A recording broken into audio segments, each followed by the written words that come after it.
Go Loud presents Ireland Crimes and Mysteries, brought to you by Revive Active, scientifically formulated and manufactured in Ireland. Available at all good health food stores and pharmacies, or at reviveactive.com. Ireland Crimes and Mysteries is presented by Go Loud, Ireland's leading audio publisher and the home of Irish podcasts. Find new episodes on the podcast first on the Go Loud app and on your favourite podcast platform. Hey everyone, and welcome to another episode of Ireland Crimes and Mysteries. I'm your host Nules, and I'm so grateful to have you with me here today. Now, before we open today's case file, I want to talk to you about a new ritual I've brought into my own morning. We're delighted to be joined by our new sponsor, Revive Active. If you're like me, your mornings are a little bit of a whirlwind, and the last thing we want is a handful of tablets to have to take. Revive Active is an Irish brand that's simplified everything. It's one single sachet with 26 vitamins, minerals and amino acids that's simply mixed into water to create a really tasty drink. It's become my daily ritual before I sit down to research cases. It's easy, it's effective, and it's made right here in Ireland. You can find your 30-day supply at reviveactive.com or your local pharmacy or health food store. Right guys, so this month the show turns 3 years. I still can't really believe it. When I started this, sitting here on my own with a microphone, I never once thought it would grow into what it has become. I genuinely didn't. It was just me, an idea, and a lot of late nights, and somewhere along the way, all of you guys came along. Now, it's still just me out here doing all the research, the writing, the recording, all of it. That hasn't changed, and honestly, when I see the messages you send and the way you've stuck by me, it means more than I can really put into words. I also want to say a proper thank you to Go Loud for believing in the show and giving it a home. That's made a real difference, and I don't take it for granted, and it means I can continue doing the podcast. But I want to be clear about why I do this, because 3 years in, it matters more to me now than it did at the start. This show was always meant to be about the people at the centre of these cases, not about gore, not about headlines, not about being sensational. It's about the person, the one who was lost, and I want you to know them. I want you to know their names. I want you to know about their lives, who they were before all these things happened to them, because they were somebody and never just a statistic or a case number in a file. And for the family still watching, still wondering, still living with no answers, if this show keeps a name alive, if it brings even a bit of attention to a case that's gone quiet, then it's done its job. And for the cases that did reach an ending, if telling them helps even one person see red flags, recognise the signs, get themselves or someone they love out of something before it's too late, then that matters just as much too. So, thank you. 3 years of you listening, sharing, caring about these people the way I do. I couldn't have done any of it without you. So let's keep it going. Let's keep telling these stories and keep the awareness building together. Thanks a million, guys. I really, really mean that. So now, right, let's get on with today's case. At 6 o'clock on the evening of Sunday, the 18th of December 2022, a YouTube stream goes live. A man is sitting at his desk in Lisburn, County Antrim, playing video games. He's chatting away to the camera, he has a drink beside him, and every so often he mentions the time. He's called the broadcast the Violent Night Christmas Live Gaming Stream, and his channel has around 37,000 subscribers. To anyone tuning in, it's just another Sunday night gaming stream in the run-up to Christmas. Over in Lurgan, County Armagh, a 32-year-old woman named Natalie McNally is at home. At 8:24 p.m, she logs into YouTube and watches a bit of the stream herself. The man playing games is her boyfriend. She's 15 weeks pregnant. But there is nobody sitting at that desk in Lisburn. The stream is not live. And what that recording was for is the story of today's episode. Welcome back to Ireland Crimes and Mysteries. I'm Nules, and today's case takes us to Lurgan in County Armagh and the murder of Natalie McNally. Now, this is a recent one. The trial only finished in March of this year, and the sentencing happened on the 3rd of June, just days before I sat down to record this episode. Natalie's family have lived every minute of this, and they're still living it now. So let's remember that as we go through Natalie's story. Now, before we start, the episode deals with domestic violence and the loss of a young mother and her unborn child. There are some difficult details throughout this story. I'll handle them in my usual way with as much care as I can. So stay with me because I do think Natalie's story deserves to be heard. As I said, Natalie McNally was 32 years old and lived on her own at Silverwood Green in Lurgan with her Alsatian dog River and her 2 cats. She was the only daughter of Noel and Bernadette McNally, and she had 2 brothers, Declan and Brendan. They were a very close family. Her parents lived in Craigavon, just up the road, and Sundays often meant dinner at their house. At a memorial event in January 2023, her brother Brendan spoke about everything she had built for herself.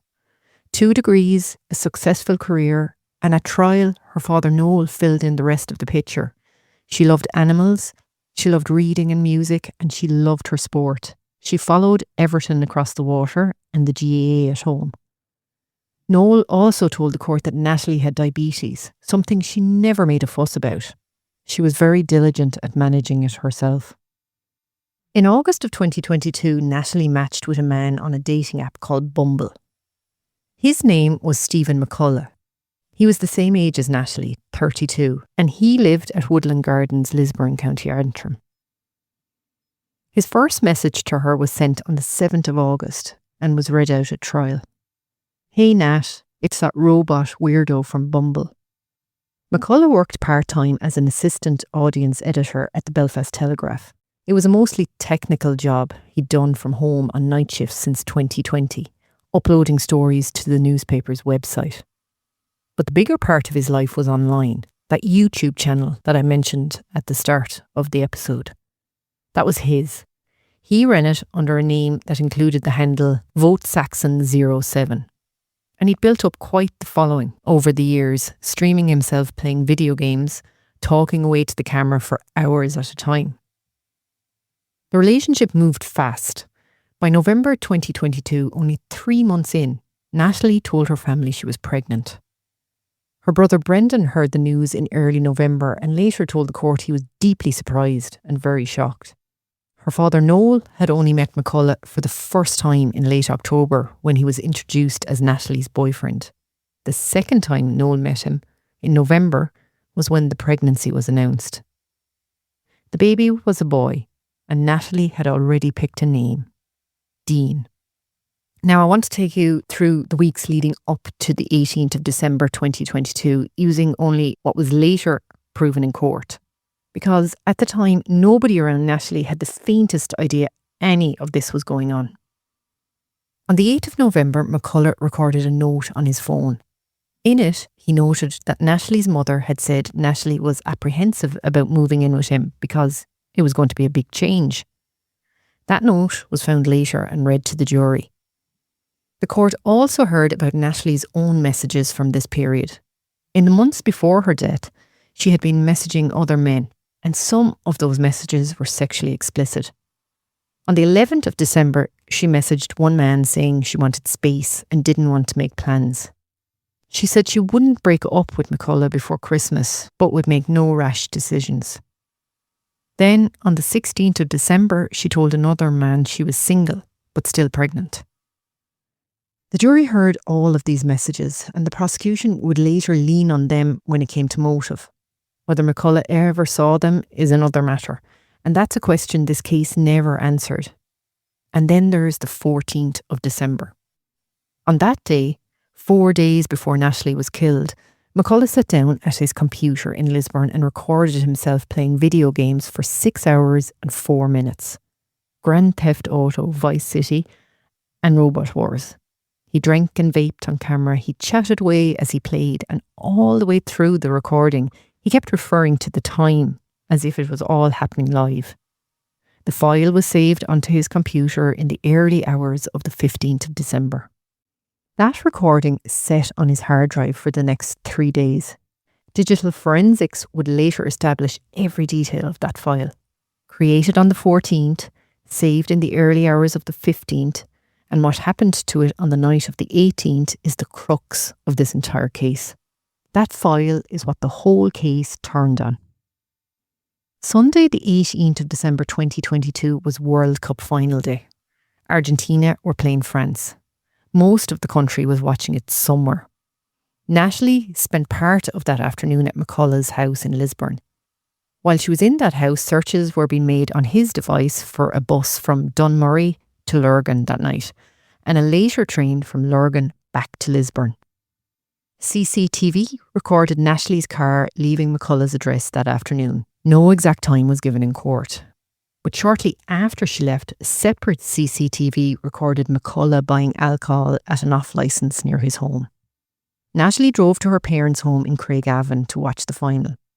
She had a Sunday roast chicken with her mum and dad, and she sat on the sofa beside her dad with her dog River beside her.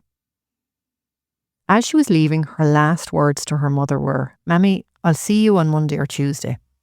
At around 4 o'clock, McCullough posted an announcement to his subscribers. He'd be going live at 6. Sometime after 5, Natalie drove home to Silverwood Green. At 3 minutes to 6, McCullough sent her a WhatsApp saying he was about to start streaming. She replied that she'd sneak a peek at it. That message at 5:57 p.m. is the last message Natalie ever sent him. At 6 o'clock, the broadcast began. To anyone watching, Stephen McCullough was live at his desk in Lisburn. He told viewers he couldn't interact with chat because of technical issues, and on screen he kept mentioning the time. It was the recording from the 14th. From 6 o'clock that evening, his mobile phone showed no activity whatsoever, nothing, and it would stay that way for over 5 hours. What happened next was pieced together through CCTV, and the jury watched every bit of it. A man leaves McCullough's home wearing dark clothing, a face covering and gloves. 2 pairs of gloves, in fact. A senior detective would later describe him in court as double-gloved and forensically aware. He wears light-coloured shoes and carries a green Asda bag for life with a black rucksack folded inside it. CCTV captures him boarding a TransLink bus at Dunmurry. The footage from that bus was described in court as excellent quality, good enough for facial mapping. For a journey of around 90 minutes, he basically sat perfectly still for most of it, only moving to check his face covering. And at one point he takes an awkward drink from a bottle of Coke, trying to manoeuvre it around the covering on his face. He then gets off the bus in Lurgan and walks through the town, Market Street, William Street, Loch Road. At 8:24 p.m, at home in Silverwood Green, Natalie logs into YouTube and watches part of what she believes is her boyfriend's live stream. 27 minutes later, at 8:51 p.m, CCTV captures a figure carrying a rucksack walking into Silverwood Green. There was no forced entry at Natalie's home. The PSNI's belief, stated publicly by the senior investigating officer, was that the door was unlocked and the killer went inside as soon as he arrived at it. At around 9 o'clock, 2 of Natalie's neighbours heard something. Her neighbour next door heard raised voices, then noises, banging and screaming. A voice, they said, that sounded female. The whole incident lasted about 5 seconds. Another neighbour in the apartment behind hears what she described as a sharp intake of breath, sort of like a scream. She noticed Natalie's patio blinds were down, which struck her as really odd because Natalie never had her blinds down. Through them blinds, she could see a large shadow. A big man, she said, or it could have been a tall woman, but they were broad. The prosecution's case was that Natalie died between 10 to 9 and 9:30 that night. And while that was happening, the recording was still playing out on YouTube. During that exact window, the recording reaches a point where McCullough chooses an optional side mission in Grand Theft Auto called Waste the Wife. It's a mission where the player kills a woman and stages her death as an accident. On the recording, McCullough sings to himself, "I need to kill this. I need to take her down." The prosecution argued at the trial that the timing of that mission was deliberate, placed there in advance to mock anyone who might one day check the footage. McCullough has never explained it, so the recording is the recording and the argument is the argument. But coincidence? I'll leave it up to you to decide. At 9:31 p.m, CCTV picks up the same figure leaving the Silverwood Green area, now wearing different clothing, making his way back through Lurgan past the same cameras he'd passed on the way in. Later that night in Lurgan town centre, a man gets into a taxi outside a pub on Carnegie Street. The driver of that taxi gave evidence at the trial about collecting a male passenger there and driving him to Lisburn. Now, I have to be straight with you about one detail here because the sources that I was checking out don't really agree on that. The CCTV timestamp of a man getting into a taxi at that spot and the pickup time the driver gave are nearly an hour apart, 9:49 against 10:46. And the reporting never really reconciled the two. But what's beyond any dispute is the GPS. The taxi's log shows it stopped outside McCullough's house at Woodland Gardens at 11:12 p.m. And the CCTV captures the passenger tossing two objects over a hedge before going in through McCullough's front gate. What those two objects were has never been established. At 11:16 p.m, 5 hours and 16 minutes after it went silent, McCullough's phone is swiped open, 4 minutes after the taxi pulled up outside his door.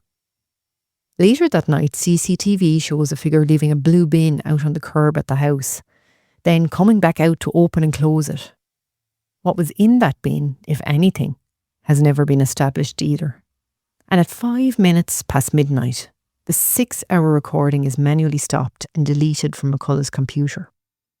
In Lurgan, Natalie is inside her home at Silverwood Green. Nobody knows what has happened yet.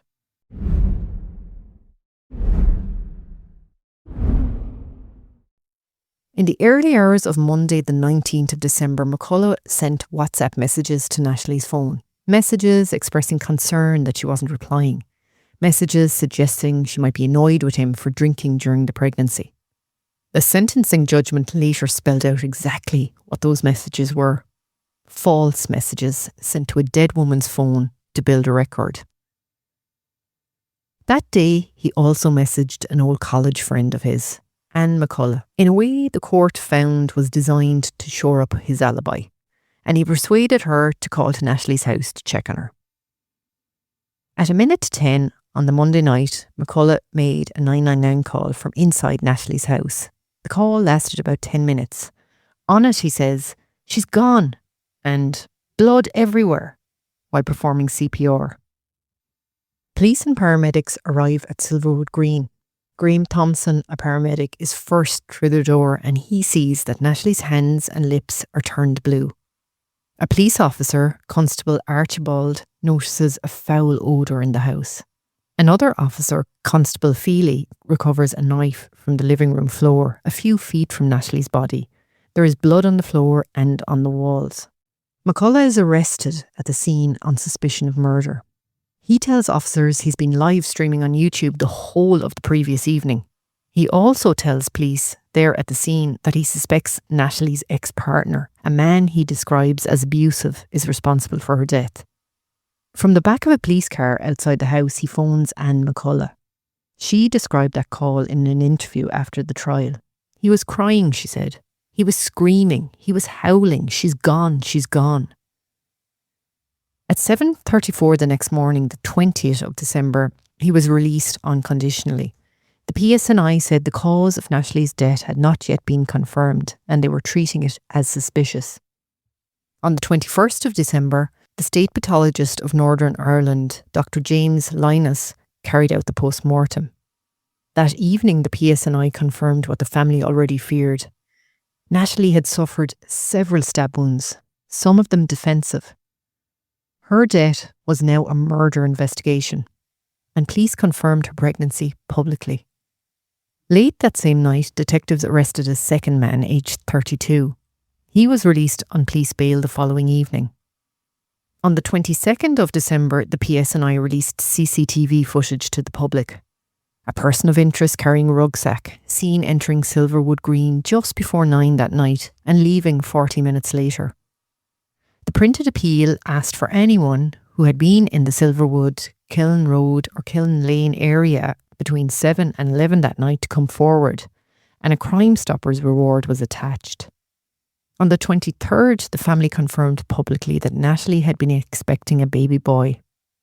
And on Christmas Eve, police informed Stephen McCullough that he was no longer a suspect. There was a reason for that, and it's an important one. Police had checked his alibi with YouTube itself, and YouTube initially confirmed to the PSNI that the stream had been broadcast live. The platform's own records appeared to back that up. So on paper, Stephen McCullough had been sitting at his desk in Lisburn, on camera, for the entire evening of the 18th of December.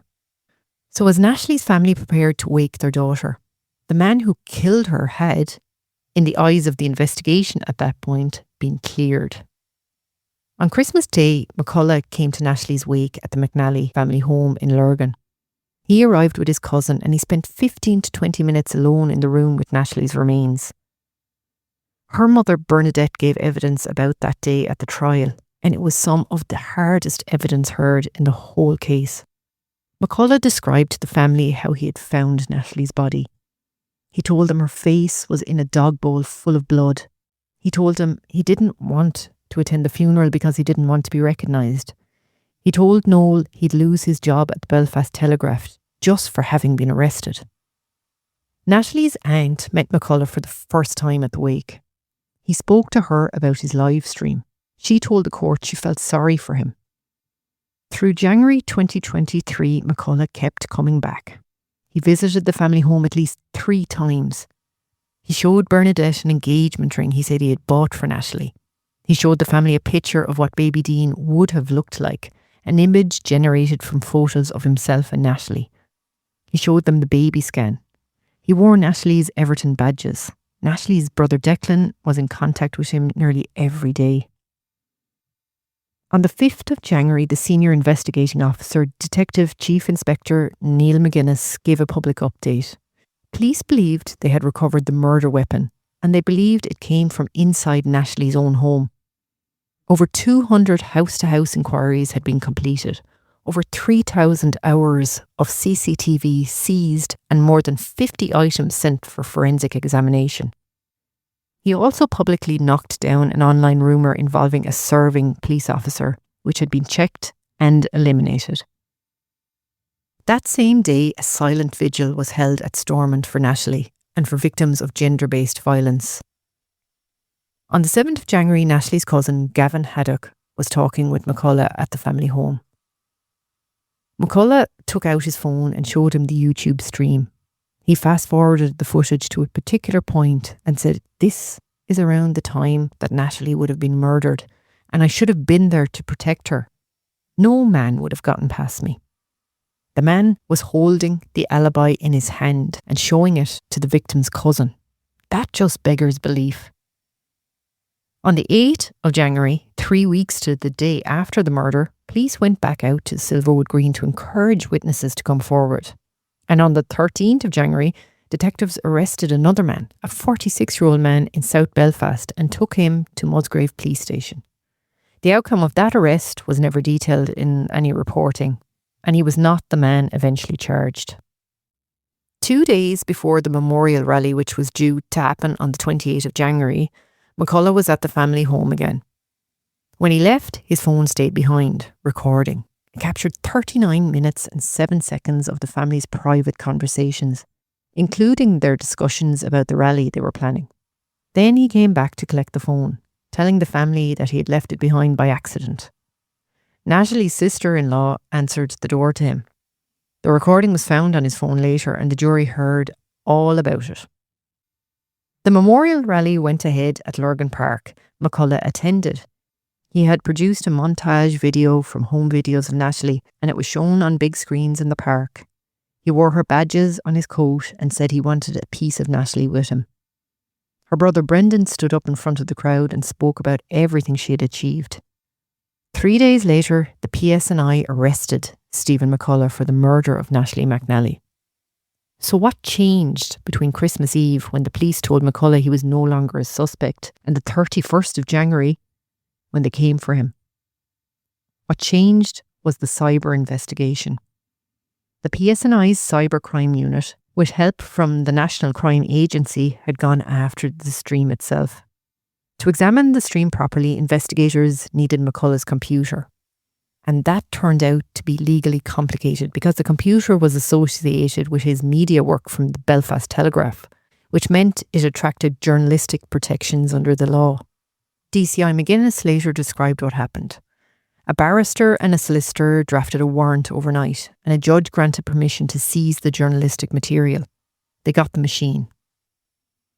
A detective constable named Matthews from the cybercrime unit took it apart digitally, and what he found dismantled the alibi piece by piece. The broadcast on the night of the 18th of December was not live. It was a single video file 6 hours long, created on the 14th of December, saved in the early hours of the 15th, played out on the night of the 18th, manually deleted at 5 past midnight. The technical detail that proved it involved the streaming software McCullough used, a program called OBS Studio. During pauses in the so-called live program, the software showed no background activity at all. In a genuine live transmission, that's not possible. The software is always doing something while it broadcasts. This one wasn't, because it was simply playing a file. And the forensics showed something else. There was no user interaction with that computer. None. Between 6 o'clock in the evening and 5 past midnight, nobody touched it. The man who appeared to be sitting at it for 6 hours was never there. YouTube's initial confirmation that the stream was live, the very thing that had gotten McCullough released in December, was wrong. On the 31st of January 2023, McCullough was rearrested. In police interviews, he answered no comment to almost everything. When detectives put the CCTV and the GPS evidence to him, no comment. And when they put it to him that the stream was a fake, he pushed back. And the jury would later watch him say it on the interview recordings. That is literally impossible, as you can see it on YouTube. It wasn't impossible. And when he was confronted with the full cyber evidence, his position changed. In a prepared statement, he admitted the stream had been pre-recorded. His explanation was that he'd drunk a large bottle of Buckfast, that the computer streamed the recording whilst he slept, and that he woke up to take the bins out. There was more in the file by then. The taxi driver that had picked McCullough out of a police lineup as the man he had collected in Lurgan that night. And investigators had found an image of McCullough's own Instagram account showing him wearing a black hat with a black curly wig underneath, the same look as the figure on the CCTV walking back through Lurgan. On the 2nd of February 2023, Stephen McCullough, then 32, of Woodland Gardens, Lisburn, was charged at Lisburn Magistrates Court with the murder of Natalie McNally. The McNally family sat in the public gallery. District Judge Waters refused bail and remanded him in custody. It took 3 years to get to trial. Within a fortnight of the charge, at a court hearing in mid-February of 2023, his legal team set out the position he would hold from then on. He accepted the video was pre-recorded, but he maintained he'd been drinking at home and fell asleep at around the time of the killing. He applied for bail more than once. In March 2023, at the High Court in Belfast, a prosecution barrister outlined what she called a strong and persuasive case, including the bus CCTV, the taxi identification and, for the first time publicly, the waste the wife mission on the recording. Justice Siobhan Keegan refused bail. At another hearing that April, prosecutors described the case file being built against him as huge and complex. In January of 2024, he formally entered his plea, not guilty. And in September 2024, Justice O'Hara refused bail again, citing the risk of witness interference, so McCullough stayed on remand in prison. The trial was due to start in November 2025, but it was adjourned at the last minute. Hundreds of new documents had just been disclosed and up to 30,000 additional pages of material were flagged as potentially needing to be gone through by the defence. Nobody wanted a murder trial of this size collapsing over disclosure, so it was moved again. One more delay for a family already waiting 3 years. On the 16th of February 2026, in Court 13 at Belfast Crown Court, A jury of 6 men and 6 women were sworn in before Mr. Justice Patrick Kinney.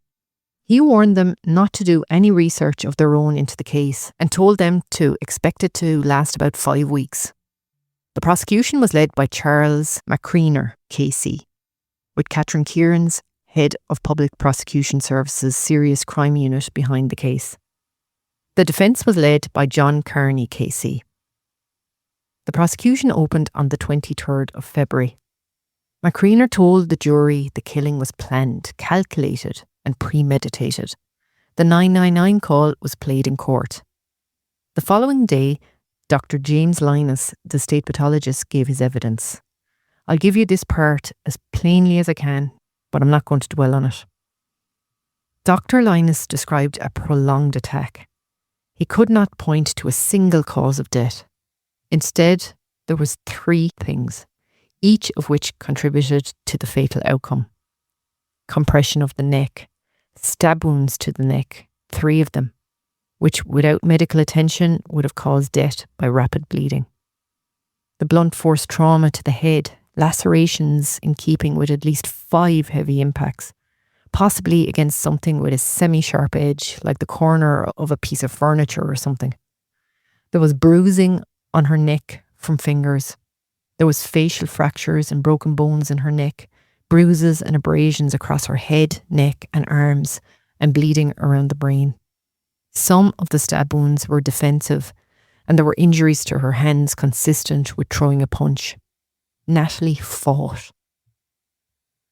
Dr. Linus told the court it was a complex case and that it was difficult to be certain of the exact fatal sequence from the autopsy findings alone. Microscopic examination suggested she probably survived, in his words, in a moribund condition for a short period of time. And he confirmed that a male fetus of approximately 15 weeks gestation was within the womb, and that it seemed likely the fetus died as a result of the assault. Over the days that followed, the jury saw the CCTV compilation presented by Detective Sergeant Crawford with maps of the route. They watched sections of the fake stream itself. They heard the WhatsApp messages from the day of the murder. And they watched McCullough's police interviews, including the early ones where he pointed police towards Natalie's ex-boyfriend. On the 4th of March, Natalie's family gave evidence over 2 days. Noel described his daughter and that last Sunday evening. Bernadette broke down in court, describing the wake. Declan, Brendan, their aunt Kathleen and cousin Gavin all testified about the weeks McCullough spent in their home after Natalie had died. The jury also heard from a former girlfriend of McCullough's. She had been in an on and off relationship with him for 7 years, and she told the court he had been physically abusive to her on several occasions. The worst of it came at the very end of December 2019, after he discovered messages on her phone from another man. The court heard he pushed her into a bathtub and slapped her, and that while driving her home he punched her in the temple as she tried to get out of a moving car. She told the court he said he didn't want it to be a murder car. She made a statement to police on the 31st of December 2019. 2 days later, she withdrew it. Anne McCullough gave evidence as well. She told the court she thought Natalie and McCullough made a good couple, and she described him as inconsolable after Natalie's death. By the time she was in the witness box, she knew that the stream he had told her about was not live at all. She said he had lied to her. And then the jury heard from Natalie's ex-boyfriend, the man McCullough had pointed at the very first night. He gave evidence and was cross-examined hard by the defence. He admitted he had lied to police about some matters. He said to avoid becoming the prime suspect. He admitted factory resetting his phone after the murder. He said to hide messages about cannabis. He admitted sending Natalie abusive emails in 2022. But on the night of the 18th of December, he'd been at home watching the World Cup final with his partner. She testified to that, and the jury were shown a short video of the two of them on the couch with the match on the telly. On the 16th of March, the last day of the prosecution evidence, the defence cross-examined DCI McGuinness about roughly 500 pages of WhatsApp messages between Natalie and McCullough, covering their whole relationship. Carney put it to him that there was no trace of any argument, not a nasty word, and that messages were peppered with considerable expressions of mutual love and affection. McGuinness answered that what he found in them was a lack of any real affection. Then the defence announced its case. McCullough would not give evidence. No defence witnesses would be called. That was his legal right. But it meant the man at the centre of it all never explained anything. Not the recording, not the bus, not the taxi, not the messages to Natalie's phone after she had died. Nothing. In closing, McCreener told the jury McCullough had lied, and lied again. He called the stream a total fabrication. He pointed to the internet searches for bus times, to the photo Anne McCullough had provided of Stephen in a distinctive, weatherproof coat bought from a thrift store, which the prosecution said matched the coat on the CCTV, and to the violence against his former girlfriend after he found messages on her phone. He told the jury Stephen possessed the pin to Natalie's phone, and he finished with this. There is a narrative that connects all these elements. It's him, I have no doubt.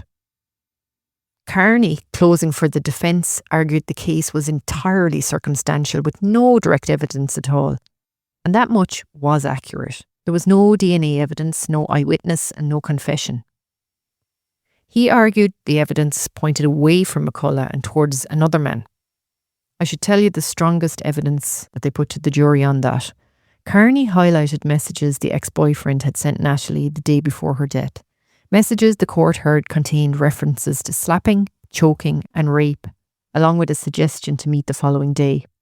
And he pointed out that in the days after the murder, the ex-boyfriend had swelling on both hands, while McCullough had no visible marks on his. He told the jury that if they had a reasonable doubt that someone else may have murdered Natalie, they had to acquit. Mr. Justice Kinney, charging the jury, told them the case was indeed entirely circumstantial. He instructed them to examine each strand of evidence on its own and then consider the strands together, and he gave them a warning. The significant evidence they had heard about Natalie's former partner did not mean that that man was on trial. 18 days of evidence in all. On the 23rd of March 2026, just after 11:20 in the morning, the jury went out.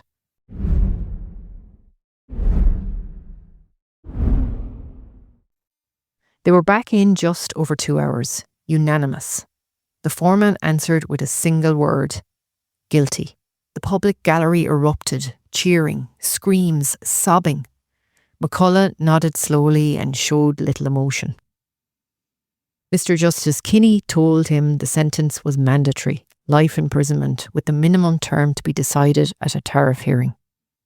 Within hours of the verdict, YouTube terminated McCullough's channels, saying they were removed for violating its creator responsibility policies. He was held in the hospital wing of the jail over safety concerns. The tariff hearing began on the 21st of May 2026. The court heard that McCullough had told a probation officer for the pre-sentence report that he could have been responsible, but had no memory of the night.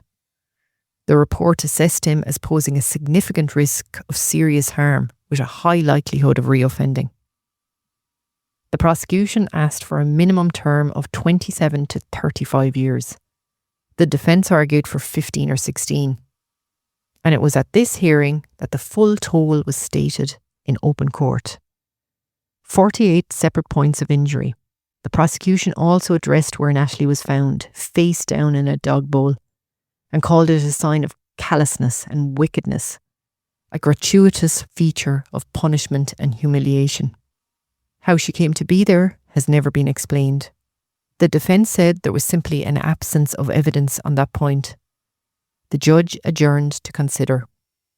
Now a quick word on how all this works up in the north of Ireland. Murder carries a mandatory life sentence, and what the judge actually decides is the tariff, the minimum term that must be served in full before the prisoner can even be considered for release. Under the framework the courts there apply, the most serious category of murder attracts a higher starting point of 20 years, and the judge then moves up or down from that for the aggravating and mitigating factors of the case. On the 3rd of June 2026, Mr. Justice Kinney sentenced Stephen McCullough to life imprisonment with a minimum of 31 years. The written judgment is The King versus Stephen McCullough, 2026. It's publicly available, so everything I'm about to quote is from the official record. The judge started from that higher starting point of 20 years, reserved for cases of exceptionally high culpability, and moved upwards from there.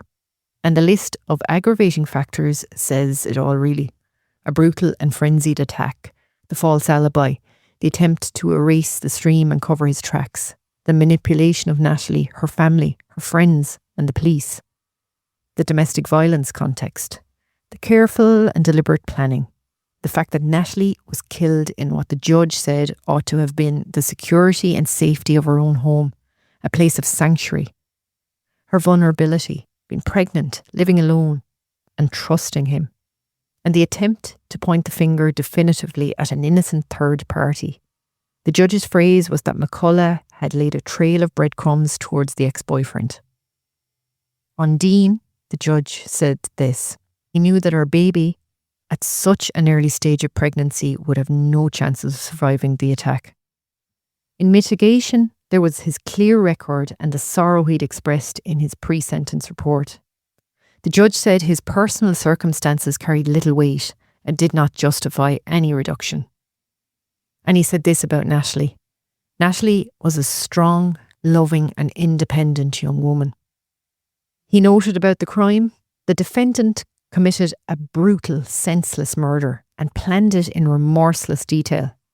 The killing was cold-blooded and calculated, and this was not a spontaneous act, but a premeditated one. Domestic violence is a serious and reoccurring issue in our society. Catherine Kieran's of the Public Prosecution Service said McCullough had displayed absolutely no remorse and that he went to great lengths to plan and execute what she called a callous domestic murder. She described the case as unprecedented in Northern Irish legal history for the premeditation, the levels of deception and concealment, and the extraordinary amount of planning involved.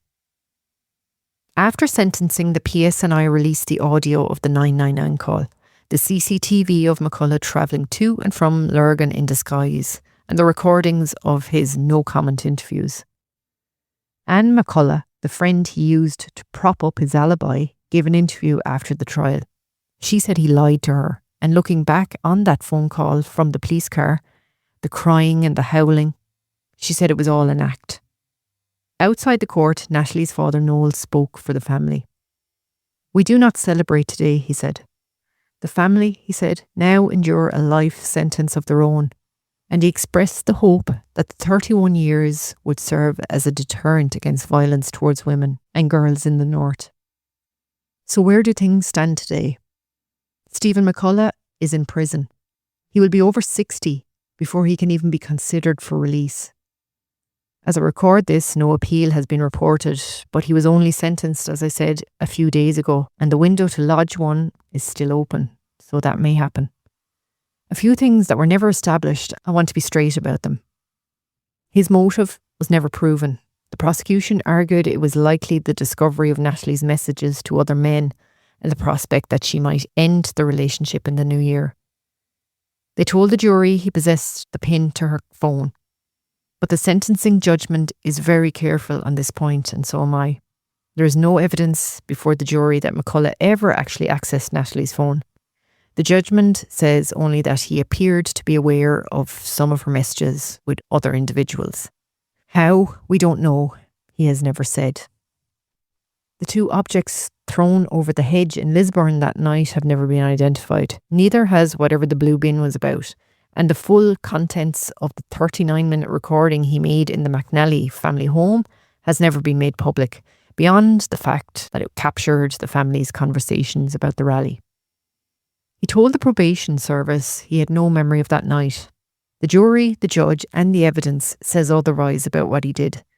The why is the one thing he has kept to himself. So that's where the record ends, and I don't want to end this episode on him, because this was never his story. Natalie McNally was 32 years of age. She earned 2 degrees. She had studied law at Queen's University Belfast and was a law graduate. She worked as a marketing executive at TransLink, the Northern Ireland public transport company. She followed Everton and the GAA. She had a dog called River, 2 cats and a family who loved her. She was going to have a little boy and she had already named him Dean. And on her last evening, she had watched the World Cup final on the sofa with her dad and her dog. The judge who sentenced her killer chose to say from the bench that domestic violence is a serious and reoccurring issue in our society. Her father chose to say that he hoped her case would help protect other women and girls. Those 2 statements are as good a closing as anything I could write. Before I do go, if anything in this episode is close to home for you, if you're worried about your own relationship or about somebody you love, support is there. There's Women's Aid here in the Republic, and there's a free phone number for them, and it is 1-800-341-900, and they're open 24 hours a day, 7 days a week. You can also go online to womensaid.ie. In the north of Ireland, there's a 24-hour domestic and sexual abuse helpline, and that also has a free number, 0808 802 1414. Again, they're open 24 hours a day, 7 days a week. And you can also go online to dsahelpline.org. Her name was Natalie McNally. So everyone, I'll see you all back here next week for the next episode of Ireland Crimes and Mysteries. In the meantime, mind yourselves. That's it for another episode of Ireland Crimes and Mysteries. Thank you for joining me, and thanks again to our new sponsor, Revive Active. We've been talking about the importance of steady, sustainable energy, and that's exactly what this daily drink provides. Whether you're out for a walk, on the way to the gym, coming home from work, or catching up on your favourite podcasts, Revive Active supports your well-being at every stage of life. It's Ireland's #1 vitamin and dietary supplement brand for a reason. You can find the full range, including their specific capsules for sleep and calm, at reviveactive.com or your local health food store or pharmacy. Thanks for listening, stay safe, and I'll talk to you all again next week. Go Loud presents Ireland Crimes and Mysteries. Brought to you by Revive Active. Steady energy that works in synergy with your body. Shop the full range at reviveactive.com or in pharmacies or health food stores nationwide.